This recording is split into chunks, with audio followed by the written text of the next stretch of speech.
People follow Senkumar കേസിലെ supreme കോടതി വിധിയിൽ സർക്കാർ അഡ്വക്കേറ്റ് ജനറലിന്റെ നിയമോപദേശം തേടി. നടപടി നിയമ സെക്രട്ടറിയുടെ നിയമോപദേശപ്രകാരം നിയമ സെക്രട്ടറിയുടെ നിർണായക നിയമോപദേശം പീപ്പിൾ ടിവി പുറത്തുവിട്ടിരുന്നു. കഴിഞ്ഞ ദിവസം നിയമ സെക്രട്ടറിയുടെ ശുപാർശ റിപ്പോർട്ട് ചെയ്ത മാധ്യമങ്ങൾ ഇക്കാര്യം മറച്ചുവെച്ചു. സെൻകുമാറിന് പുനർനിയമനം നൽകണമെന്ന സെക്രട്ടറിയുടെ റിപ്പോർട്ട് മാത്രമാണ് മാധ്യമങ്ങൾ പുറത്തുവിട്ടത്. സജേഷ് ചേരുന്നു വിവരങ്ങളുമായി. സജേഷ്, വിശദാംശങ്ങൾ. സൗമ്യ, ടി.പി. സെൻകുമാറിന് പുനർനിയമനം നൽകണമെന്ന് നിയമ സെക്രട്ടറി ആവശ്യപ്പെട്ടു. എന്നാൽ അത് അവഗണിച്ചുകൊണ്ട് സർക്കാർ മുന്നോട്ട് നീങ്ങുന്നു എന്ന തരത്തിലായിരുന്നു കഴിഞ്ഞ ദിവസങ്ങളിൽ വാർത്ത പുറത്തു വന്നത്.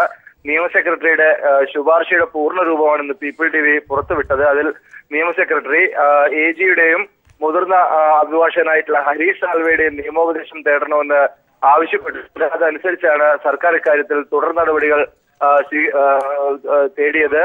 വളരെ കൃത്യമായി തന്നെ മുതിർന്ന അഭിഭാഷകരുടെ നിയമോപദേശത്തോടുകൂടി മാത്രമേ പ്രവർത്തിക്കാവൂ എന്ന ലോ സെക്രട്ടറി വ്യക്തമാക്കിയ ഉത്തരവിൽ വളരെ അവ്യക്തത നിന്നിരുന്നു.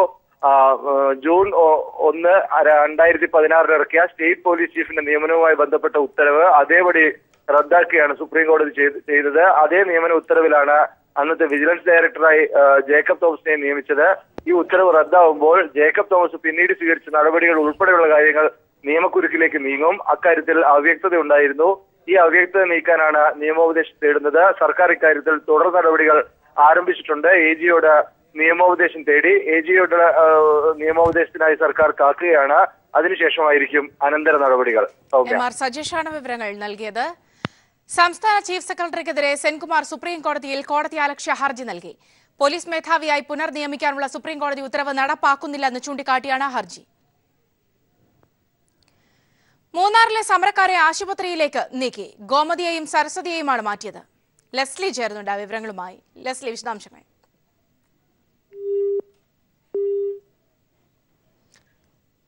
ലെസ്ലി, വിശദവിവരങ്ങളിലേക്ക്. അതിലേക്ക് എത്താം. മൂന്നാറിലെ സമരക്കാരെ പോലീസ് ആശുപത്രിയിലേക്ക് മാറ്റി. ഗോമതിയെയും സരസ്വതിയെയുമാണ് മാറ്റിയത്. ഇവരുടെ ആരോഗ്യനില വഷളായിരുന്നു. ഇതിന്റെ പശ്ചാത്തലത്തിലാണ് ആശുപത്രിയിലേക്ക് മാറ്റിയത്. എന്നാൽ സമരക്കാരെ ആശുപത്രിയിലേക്ക് നീക്കുന്നതിനെതിരെ പ്രതിഷേധം ഉയർന്നിരുന്നു. ലതിക സുഭാഷും ഷാനിമോൾ ഉസ്മാനും ഇവരെ ആശുപത്രിയിലേക്ക് നീക്കുന്നത് തടയുകയായിരുന്നു. ഇവരെ ഇപ്പോൾ ആശുപത്രിയിലേക്ക് മാറ്റിയിരിക്കുകയാണ്. ഗോമതിയെയും സരസ്വതിയെയുമാണ് മാറ്റിയത്.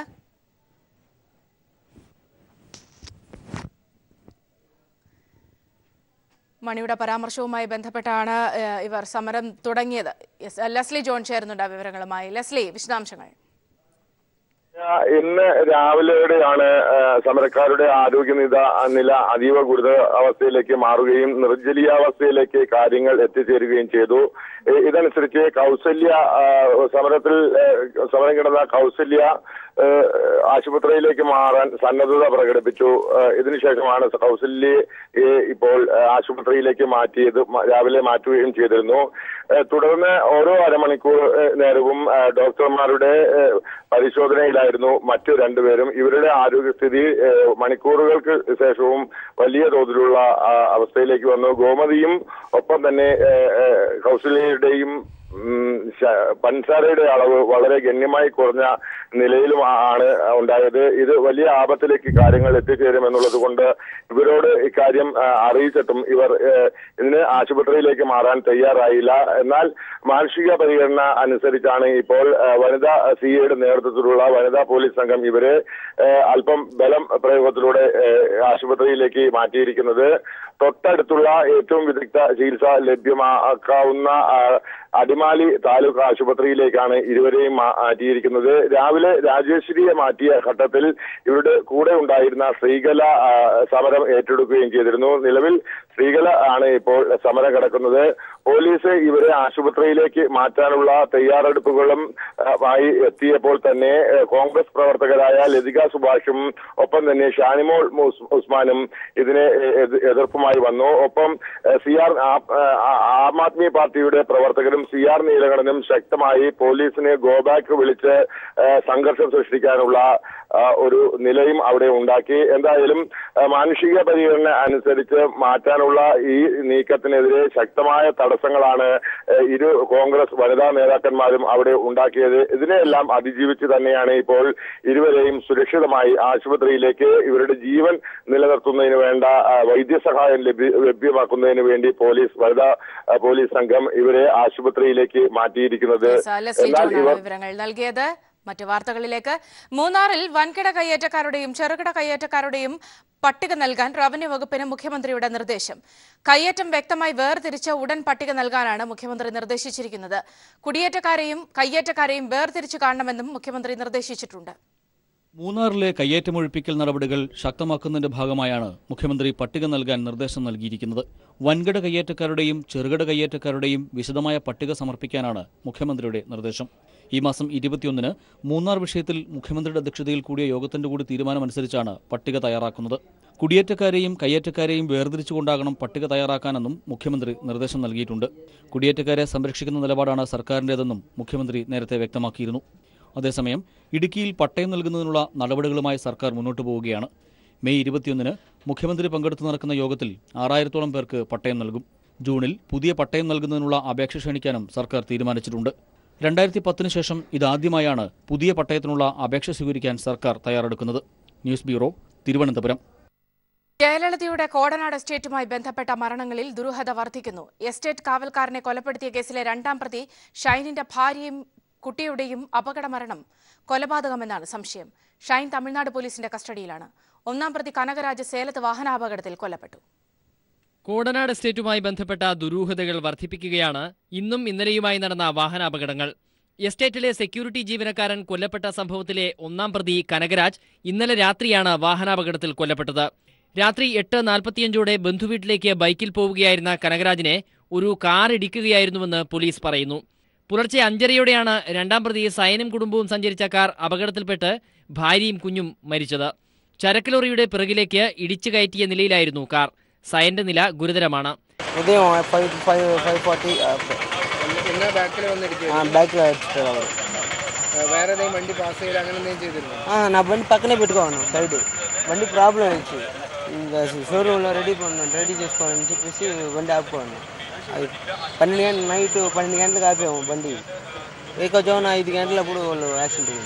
അടുത്തടുത്ത സമയങ്ങളിൽ നടന്ന ഈ വാഹനാപകടങ്ങൾ യാദൃച്ഛികമല്ല എന്ന സൂചനയാണ് പോലീസ് നൽകുന്നത്. പ്രതികളെ ഇല്ലാതാക്കാൻ ബാഹ്യശക്തികൾ ആരെങ്കിലും പ്രവർത്തിച്ചോ എന്ന സംശയത്തിലാണ് പോലീസ്. ഇക്കഴിഞ്ഞ 24-ാം തീയതിയാണ് കോടനാട് എസ്റ്റേറ്റിൽ സെക്യൂരിറ്റി ജീവനക്കാരൻ കൊല്ലപ്പെട്ട നിലയിൽ കണ്ടെത്തിയത്. എസ്റ്റേറ്റിൽ മോഷണം നടത്താനെത്തിയ കനകരാജ് ഉൾപ്പെട്ട 8-അംഗ സംഘമാണ് ഇതിന് പിന്നിലെന്ന് പിന്നീട് പോലീസ് കണ്ടെത്തി. തൃശൂർ സ്വദേശികളും പിടിയിലായ സംഘത്തിൽപ്പെടുന്നു. തന്റെ ഡ്രൈവറായിരുന്ന കനകരാജിനെ 2012-ൽ ജയലളിത പുറത്താക്കിയിരുന്നു. ജയലളിതയുടെ മരണശേഷം ശശികല എസ്റ്റേറ്റിന്റെ നിയന്ത്രണം ഏറ്റെടുത്തെങ്കിലും പിന്നീട് ശശികല ജയിലിലായതോടെ എസ്റ്റേറ്റ് അനാഥമായി. എസ്റ്റേറ്റ് കൈയടക്കാൻ കനകരാജ് കരുക്കൾ നീക്കിയിരുന്നതായും സൂചനകളുണ്ടായിരുന്നു. News desk. കൊച്ചി റേഞ്ചിലെ പോലീസ് അവലോകന യോഗം ഇന്ന് ചേരും. മുഖ്യമന്ത്രിയുടെ സാന്നിധ്യത്തിലാണ് യോഗം ചേരുന്നത്. SI-മാർ മുതൽ SP റാങ്ക് വരെയുള്ള ഉദ്യോഗസ്ഥർ യോഗത്തിൽ പങ്കെടുക്കും. പോലീസിന്റെ പ്രവർത്തനങ്ങൾ വിലയിരുത്താനും സേനയിൽ വരുത്താൻ ഉദ്ദേശിക്കുന്ന പരിഷ്കാരങ്ങളെപ്പറ്റി വിശദീകരിക്കാനുമാണ് മുഖ്യമന്ത്രി യോഗം വിളിച്ചിരിക്കുന്നത്. മുഖ്യമന്ത്രിയുടെ സാന്നിധ്യത്തിൽ റേഞ്ച് അടിസ്ഥാനത്തിൽ നടക്കുന്ന അവസാന യോഗമാണ് കൊച്ചിയിലേത്. സാംസ്കാരിക നഗരിക്ക് ഉത്സവ ലഹരി പകർന്ന് പൂരങ്ങളുടെ പൂരത്തിന് തുടക്കമായി. തിരുവമ്പാടി പാറമേക്കാവ് ക്ഷേത്രങ്ങളിലും ഘടകക്ഷേത്രങ്ങളിലും കൊടി ഉയർന്നതോടെയാണ് തൃശൂർ പൂരത്തിന്റെ ചടങ്ങുകൾ ആരംഭിച്ചത്. കേന്ദ്ര അനുമതി ലഭിക്കാത്തതിനാൽ ആചാര വെടിക്കെട്ട് ഒഴിവാക്കിയാണ് കൊടിയേറ്റം നടന്നത്. പ്രതിഷേധ സൂചകമായി ഒരു ആനയെ മാത്രമാണ് പാറമേക്കാവ് വിഭാഗം എഴുന്നള്ളത്തിനായി ഉപയോഗിച്ചത്. തിരുവമ്പാടി ക്ഷേത്രത്തിലാണ് ആദ്യം കൊടിയുയർന്നത്. പ്രത്യേകം തയ്യാറാക്കിയ കൊടിമരത്തിൽ പാരമ്പര്യ അവകാശികൾ നിർമ്മിച്ച കൊടിക്കൂറ ചാർത്തി ദേശക്കാർ കൊടിയുയർത്തി.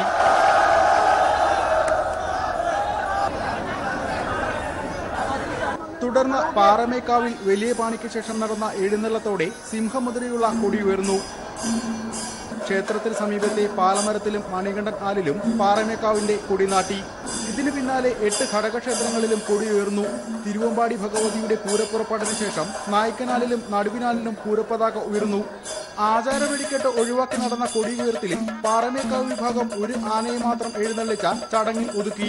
കൊടിയേറ്റവുമായി ബന്ധപ്പെട്ട വെടിക്കെട്ടിന് കേന്ദ്രം അനുമതി നിഷേധിച്ചതിൽ പ്രതിഷേധിച്ച ഒരു ആനയെ മാത്രം എഴുന്നള്ളിച്ചാണ് പാറമേക്കാവിന്റെ എഴുന്നള്ളിപ്പ് നടന്നത്. ഇനി 7ാം ദിവസം തൃശൂർ പൂരം. ക്യാമറമാൻ പി സലീമിന് മരണത്തിലേക്ക് പോകാൻ കാത്തിരുന്ന വൃദ്ധമാതാവ് തന്റെ ആഗ്രഹം സഫലീകരിക്കാനാകാതെ യാത്ര പറഞ്ഞു. ഹരിപ്പാട് മുതുകുളം വടക്ക് പഞ്ചായത്തിലെ കുഞ്ഞമ്മയാണ് ഇന്നലെ രാത്രിയോടെ മരിച്ചത്. അയൽവാസികളാണ് ഭക്ഷണവും മരുന്നും നൽകി ഇവരെ സംരക്ഷിച്ചിരുന്നത്. കഴിഞ്ഞ ഒരാഴ്ചയായി മക്കളുടെ വരവും പ്രതീക്ഷിച്ച് കാത്തിരിക്കുകയായിരുന്നു ഈ 92 വയസ്സുകാരി.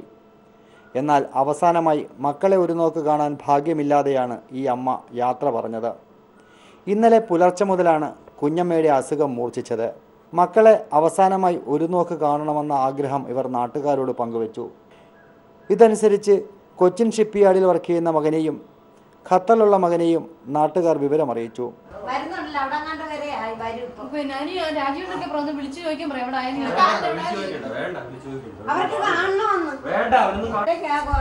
വർഷങ്ങൾ കൊണ്ട് ഇത് ഒറ്റയ്ക്കാ.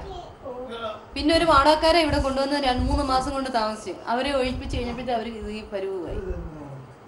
എന്നാൽ സമയമില്ലാത്തതുകൊണ്ട് വരാൻ കഴിയില്ല എന്നായിരുന്നു മക്കളുടെ മറുപടി. ഒടുവിൽ നാട്ടുകാരുടെ പരിചരണത്തിനിടയിൽ ഇന്നലെ രാത്രിയോടെയാണ് ഈ അമ്മ യാത്ര പറഞ്ഞത്. വർഷങ്ങളായി ഇവർ ഈ വീട്ടിൽ തനിച്ചായിരുന്നു താമസിച്ചിരുന്നത്. വല്ലപ്പോഴും മക്കൾ വന്നിരുന്നത് സ്ഥലവും മറ്റും വിറ്റ് പണവുമായി മടങ്ങാൻ മാത്രം. ഒരിക്കൽ പോലും ഭർത്താവ് നഷ്ടപ്പെട്ട ഈ അമ്മയെ കൂടെ കൂട്ടാൻ മക്കൾ തയ്യാറായിരുന്നില്ല. അങ്ങനെ മക്കളുടെയും ചെറുമക്കളുടെയും ലാളനയേറ്റ് അവസാന കാലം ചിലവഴിക്കാമെന്ന് ആഗ്രഹിച്ച ഈ അമ്മ നാട്ടുകാരുടെ പരിചരണങ്ങൾ ഏറ്റുവാങ്ങിയാണ് യാത്രയായത്. പരാതികളില്ലാതെ. Shajahan, news bureau, Alappuzha. കണ്ണൂർ തെരൂരിൽ പുലി ഇറങ്ങിയതായി സംശയം. പ്രദേശവാസികൾ ആശങ്കയിലാണ്. സ്ഥലത്ത് വനംവകുപ്പും പോലീസും വിശദമായ പരിശോധന നടത്തുകയാണ്. 2 ദിവസമായി പ്രദേശത്ത് പുലി ഇറങ്ങിയതായും കാൽപ്പാടുകൾ കണ്ടതായും അഭ്യൂഹങ്ങളുണ്ടായിരുന്നു. പുലിയെ പിടിക്കാനായി വനംവകുപ്പ് കൂട് സ്ഥാപിച്ചു. പുരുഷാധിപത്യത്തിന് പരിഷ്കൃത സമൂഹത്തിൽ സ്ഥാനമില്ലെന്ന് സുപ്രീംകോടതി. പൂവാലശല്യം സ്ത്രീക്ക് ലഭിക്കേണ്ട നീതിയും അവകാശങ്ങളെയും ലംഘിക്കുന്നുവെന്നും സുപ്രീംകോടതി നിരീക്ഷണം. ഹിമാചൽ പ്രദേശിലെ പീഡനക്കേസിൽ വിധി പറയുന്നതിനിടെയാണ് ജസ്റ്റിസ് ദീപക് മിശ്രയുടെ ഈ സുപ്രധാന നിരീക്ഷണം. ജീവിക്കാനുള്ള അവകാശം സ്ത്രീക്കുണ്ട്. ആരെ സ്നേഹിക്കണമെന്നത് സ്ത്രീയുടെ തീരുമാനവുമാണ്. ആർക്കും അവളെ ഇക്കാര്യത്തിൽ നിർബന്ധിക്കാനാകില്ലെന്നും സുപ്രീംകോടതി നിരീക്ഷിച്ചു. അധോലോക നായകൻ ദാവൂദ് ഇബ്രാഹിം ഗുരുതരാവസ്ഥയിലെന്ന് റിപ്പോർട്ട്. ഹൃദയാഘാതത്തെ തുടർന്ന് ദാവൂദ് പാകിസ്ഥാനിലെ ആശുപത്രിയിൽ ഗുരുതരാവസ്ഥയിലെന്ന് ദേശീയ മാധ്യമം റിപ്പോർട്ട് ചെയ്തു. കറാച്ചിയിലെ ആശുപത്രിയിൽ ദാവൂദ് ചികിത്സയിലെന്നാണ് സൂചന. ഹൃദയാഘാതത്തെ തുടർന്ന് കറാച്ചിയിലെ ആശുപത്രിയിൽ പ്രവേശിപ്പിച്ചിരിക്കുന്ന ദാവൂദ് ഇബ്രാഹിമിന്റെ അവസ്ഥ ഗുരുതരമാണെന്നാണ് രഹസ്യാന്വേഷണ വിഭാഗങ്ങളെ ഉദ്ധരിച്ച് ദേശീയ മാധ്യമങ്ങൾ റിപ്പോർട്ട് ചെയ്യുന്നത്. മുംബൈ സ്ഫോടനത്തിന്റെ സൂത്രധാരനായ അധോലോക നായകൻ പാകിസ്ഥാനിൽ തന്നെ ഉണ്ടെന്ന വാർത്തയ്ക്ക് ഈ സംഭവത്തോടെ ഒരു സ്ഥിരീകരണം കൂടി ലഭിച്ചിരിക്കുകയാണ്. ദാവൂദ് പാകിസ്ഥാനിൽ തന്നെ ഉണ്ടെന്ന് രാജ്യം പല പ്രാവശ്യം വ്യക്തമാക്കുകയും ദാവൂദിനെ കൈമാറണമെന്നാവശ്യപ്പെട്ട് പാകിസ്ഥാനെ പലവട്ടം സമീപിക്കുകയും ചെയ്തിരുന്നു. എന്നാൽ ദാവൂദ് രാജ്യത്തില്ല എന്ന നിലപാടാണ് പാകിസ്ഥാൻ ആവർത്തിച്ചത്. ദാവൂദ് പാകിസ്ഥാനിലെ കറാച്ചിയിലുണ്ടെന്നതിന്റെ തെളിവ് ഇന്ത്യ ഐക്യരാഷ്ട്ര സംഘടനയ്ക്ക് കൈമാറുകയും ചെയ്തിരുന്നു. പാകിസ്ഥാനിൽ സമ്പന്നർ താമസിക്കുന്ന കറാച്ചിയിലെ ക്ലിഫ്റ്റണിലെ മേൽവിലാസം ഇന്ത്യ പരസ്യപ്പെടുത്തുകയും ചെയ്തിരുന്നു. ദാവൂദ് രോഗബാധിതനാണെന്ന വാർത്ത 1 വർഷം മുമ്പും പുറത്തു വന്നിരുന്നു. എന്നാൽ ദാവൂദിന്റെ അനുയായികൾ ഇക്കാര്യം നിഷേധിച്ചിട്ടുണ്ട്. News desk. വരൾച്ച മൂർച്ഛിച്ചതോടെ ജലദൗർലഭ്യത്താൽ വലയുകയാണ് കർഷകരും. എന്നാൽ ജലസേചനത്തിനുള്ള ജലം പാഴാക്കാതെ എങ്ങനെ പുനരുപയോഗിക്കാം എന്ന ആശയം മുന്നോട്ട് വെച്ച് കർഷകർക്ക് പ്രതീക്ഷ നൽകുകയാണ് തിരുവനന്തപുരം നഗരസഭ. അതികഠിനമായ വരൾച്ചയിൽ ജലദൗർലഭ്യമാണ് ജനങ്ങളെ വലയ്ക്കുന്നത്. ജലാശയങ്ങൾ വറ്റിവരണ്ടതോടെ കർഷകരും ആത്മഹത്യയുടെ വക്കിലാണ്. എന്നാൽ ഈ ഘട്ടത്തിൽ കർഷകർക്ക് പുതുജീവൻ നൽകുന്ന ജലപുനരുപയോഗമാണ് തിരുവനന്തപുരം നഗരസഭ മുന്നോട്ട് വയ്ക്കുന്നത്.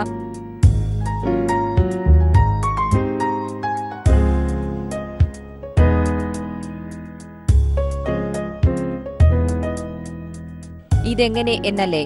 മത്സ്യകൃഷി നടത്തുന്ന കുളമാണിത്. ഈ കുളത്തിലെ വെള്ളം അടുത്തതായി താറാവുകളുടെ കൃഷിക്ക് ഉപയോഗിക്കുന്നു. തുടർന്ന് അവിടെ നിന്നും ഉപയോഗിച്ച് വെള്ളം കളയുന്നതിന് പകരം അത് നെൽകൃഷിക്കായി ഉപയോഗിക്കുന്നു. കൃഷിവകുപ്പ് ഡെപ്യൂട്ടി ഡയറക്ടർ ജയശ്രീ. ജലസേചനത്തിന് ഉപയോഗിക്കുന്ന വെള്ളം തന്നെ നമുക്ക് ഏറ്റവും എഫിഷ്യൻ്റായിട്ട് പരമാവധി എഫിഷ്യൻ്റായിട്ട് ഉപയോഗിക്കാൻ കഴിയും. അതിൻ്റെ ഒരു മാതൃകയാണ് നമ്മളിവിടെ കാണിച്ചിട്ടുള്ളത്. മറ്റേ വെറുതെ വെളിയിലേക്ക് കളയേണ്ടി വരുന്ന വെള്ളം നമ്മൾ ഈ ചെടിക്ക്, അതായത് പിന്നെ നമ്മുടെ നെൽകൃഷിക്കാണെങ്കിലും ചെടികൾക്കാണെങ്കിലും നമുക്ക് ഉപയോഗിക്കാൻ കഴിയുന്നു എന്നുള്ള ഒരു മോഡലാണ് നമ്മളിവിടെ കാണിച്ചിരിക്കുന്നത്. കൃഷിക്കായി ഉപയോഗിക്കുന്ന വെള്ളത്തിന്റെ ദുരുപയോഗവും ഇത് തടയുന്നു. ഇത് നഗരസഭയുടെ ഒരു ഡെമോൺസ്ട്രേഷൻ മാത്രമാണ്. എന്നാൽ ഇത് മാതൃകയാക്കിയാൽ വരൾച്ചയിൽ ജീവിതം വഴിമുട്ടിയ കർഷകന് അത് പ്രതീക്ഷയുടെ നാമ്പുകൂടിയാകും. News bureau, Thiruvananthapuram. 100ാം പിറന്നാൾ ആഘോഷിക്കുന്ന മാർത്തോമ വലിയ മെത്രാപ്പൊലിത്ത ഫിലിപ്പോസ് മാർ ക്രിസോസ്റ്റം കടലിൽ അസ്തമയം കാണാനെത്തി. കൊച്ചി മറൈൻ ഡ്രൈവിൽ നിന്ന് സാഗരറാണി ക്രൂയിസ് വെസലിലാണ് ക്രിസോസ്റ്റം യാത്ര നടത്തിയത്. കടലിൽ അസ്തമയ സൂര്യനെ കാണണം. ആ ആഗ്രഹമാണ് ഇപ്പോൾ ഇങ്ങനെയൊരു യാത്രയ്ക്ക് പ്രേരിപ്പിച്ചത്. 100ാം പിറന്നാൾ ആഘോഷം പോലെ ഈ അനുഭവവും ഏറെ സന്തോഷം തരുന്നു. പിറന്നാൾ ആഘോഷത്തെ പോലെ തന്നെ സന്തോഷകരവും ആനന്ദകരവുമായിരുന്നു ഇന്നത്തെ ഈ ബോട്ട് യാത്ര. പ്രകൃതിയുടെ സൗന്ദര്യം ആസ്വദിക്കുന്നതിന്, ഈ സ്ഥലത്തിൻ്റെ ചരിത്രം കേൾക്കുന്നതിന്, മറ്റുള്ള ആളുകളെയൊക്കെ കണ്ട് പരിചയപ്പെടുന്നതിനും സാധിച്ചതിൽ വളരെ സന്തോഷം. സഹോദരി സൂസി ജേക്കബും 16 കുടുംബാംഗങ്ങൾക്കുമൊപ്പമായിരുന്നു യാത്ര. ഇടയ്ക്ക് ചെറുപ്പത്തിൽ മാവിൽ കല്ലെറിഞ്ഞതും സുഹൃത്തുക്കൾക്ക് ഒപ്പമുള്ള ഓർമ്മകളും പങ്കുവച്ചു. എൻ്റെ കൂട്ടുകാരന്മാരോട് കൂട്ടുകൂടി വായിക്കൊടുക്കും. വയ്യയുടെ അടുത്തുള്ള വീട്ടിലെ മാങ്ങ മോഷിക്കും. പക്ഷെ അവരുടനെ തന്നെ പിടികൂടും. എന്നാൽ അവരുടെ 5-6 ചീത്ത കേട്ടാൽ മതി, പണമൊന്നും കൊടുക്കാൻ. എൻ്റെ ഉള്ള ഒരു കൊച്ചൻ പറഞ്ഞു, നമ്മൾ ചീത്ത പറയാൻ പഠിക്കുന്നത് ഈ മാഞ്ചോട്ടിലാണ്. കാര്യം ഞങ്ങൾ മാങ്ങ വലിക്കുമ്പോൾ അതിൻ്റെ ഉടമസ്ഥൻ ചീത്ത പിടി. അപ്പം അങ്ങനെയാണ് പഠിക്കുന്നത്. യാത്ര കഴിഞ്ഞ് തിരിച്ചു പോരുമ്പോൾ ഒരു ആഗ്രഹം കൂടി. മഴക്കാലത്ത് വീണ്ടും ഇതുപോലെ ഒരു യാത്ര പോകണം. News bureau, Kochi. ജനകീയ കൂട്ടായ്മയിൽ വിളഞ്ഞ മെത്രാൻ കായൽ ബ്രാൻഡഡ് റൈസ് വിപണിയിലേക്ക്. ഓയിൽ പാം ഇന്ത്യയുടെ വെച്ചൂർ മോഡേൺ റൈസ് മില്ലിൽ കുത്തിയെടുത്ത തവിടോടുകൂടിയ അരി അടുത്തയാഴ്ച വിൽപ്പനയ്ക്കെത്തും.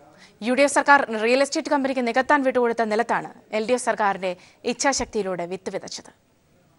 മെത്രാൻ കായൽ പാടശേഖരത്തു നിന്ന് ലഭിച്ച 350 ടൺ അരി ഓയിൽ പാം ഇന്ത്യയുടെ വെച്ചൂർ മോഡേൺ റൈസ് മില്ലിൽ എത്തിച്ചു കഴിഞ്ഞു. 1 കിലോ നെല്ലിന് 22 രൂപ 50 പൈസ നിരക്കിൽ കർഷകർക്ക് നൽകുകയായിരുന്നു നെല്ല് സംഭരണം. പൂർണ്ണമായും ജൈവരീതിയിൽ കൃഷി ചെയ്ത മെത്രാൻ കായലിൽ കൊയ്ത്ത് അവസാന ഘട്ടത്തിലെത്തിയ സാഹചര്യത്തിൽ ഇനിയും 200 ടൺ നെല്ല് വെച്ചൂർ മില്ലിലെത്തുമെന്നാണ് പ്രതീക്ഷിക്കുന്നത്. റൈസ് മില്ലിലെ ആധുനിക പാർബോളിംഗ് യന്ത്രത്തിൽ പോഷകഗുണം നഷ്ടപ്പെടാത്ത വിധം നെല്ല് പുഴുങ്ങിക്കുത്തിയാണ് അരിയാക്കുന്നത്. തവിട് കളയാത്ത അരി 2, 5, 10 കിലോ പാക്കറ്റുകളിലാക്കിയാണ് വിൽക്കാൻ ഉദ്ദേശിക്കുന്നതെന്ന് oil palm India chairman Vijayan Kunissery പറഞ്ഞു. അപ്പോൾ ആ നെല്ല് മുഴുവൻ ഓയിൽ പാം ഇന്ത്യ സംസ്കരിച്ച് അരിയാക്കി ഈ മാർക്കറ്റിൽ എത്തിക്കുമെന്ന് അന്ന് ബഹുമാനപ്പെട്ട കൃഷി വകുപ്പ് മന്ത്രി പറഞ്ഞു. അതിന്റെ അടിസ്ഥാനത്തിൽ ഇപ്പം ഞങ്ങൾ 312 മെട്രിക് ടൺ നെല്ല് ഇതുവരെ സംഭരിച്ചു. ചക്രം ചവിട്ടുന്ന കർഷകനും നെൽക്കറ്റയേന്തിയ കർഷക തൊഴിലാളിയും വള്ളംകളിയും കരിമീനും നെൽപ്പാടവും അടങ്ങുന്ന കുട്ടനാടൻ പശ്ചാത്തലമാണ് മെത്രാൻ കായൽ ബ്രാൻഡ് അരിയുടെ പാക്കറ്റിന്റെ പുറത്തെ ചിത്രം. വയലുകളും ജലസ്രോതസ്സുകളും നികത്തിയുള്ള വികസനത്തിലുള്ള ബദൽ മാതൃകയാണ് മെത്രാൻ കായലിൽ കൃഷിയിറക്കി അരി ഉൽപ്പാദിപ്പിച്ച് വിപണിയിലെത്തിക്കുന്നതിലൂടെ LDF സർക്കാർ ലോകത്തിന് പകരുന്നത്. TP Prashanth, news bureau, Kottayam. Changanassery അതിരൂപത സഹായ മെത്രാൻ മാർ തോമസ് തറയിലിന് കൊല്ലം ആയൂർ അമ്പൂരി ഫറോനകളുടെ നേതൃത്വത്തിൽ തെക്കൻ മേഖലയുടെ സ്വീകരണം നൽകി. തിരുവനന്തപുരം ലൂർദ് ഫറോനയിൽ നടന്ന സ്വീകരണ ചടങ്ങ് ധനകാര്യമന്ത്രി തോമസ് ഐസക് ഉദ്ഘാടനം ചെയ്തു. മേയർ VK പ്രശാന്ത്, ആർച്ച് ബിഷപ്പ്മാരായ മാർ ജോസഫ് പെരുന്തോട്ടം, മാർ ക്ലീമീസ് കാത്തോലിക്ക ബാവ, ഡോക്ടർ M സൂസപാക്യം എന്നിവർ പങ്കെടുത്തു. പുനർജനി ചാരിറ്റബിൾ ട്രസ്റ്റ് സ്ഥാപകൻ ജോൺസ് K മംഗലം രചിച്ച ആരോഗ്യത്തിന് ഹാനികരം മലയാളിയുടെ ആസക്തികൾ എന്ന പുസ്തകം തൃശൂരിൽ പുറത്തിറക്കി. കൈരളി TV മാനേജിംഗ് ഡയറക്ടറും മുഖ്യമന്ത്രിയുടെ മാധ്യമോപദേഷ്ടാവുമായ ജോൺ ബ്രിട്ടാസ് ആണ് പുസ്തകത്തിന്റെ പ്രകാശനം നിർവഹിച്ചത്. കേരളീയ സമൂഹത്തെ ബാധിച്ചിരിക്കുന്ന ആസക്തികളെയും ലഹരികളെയും തുറന്നുകാട്ടുന്ന പുസ്തകം DC ബുക്സ് ആണ് പ്രസിദ്ധീകരിച്ചത്.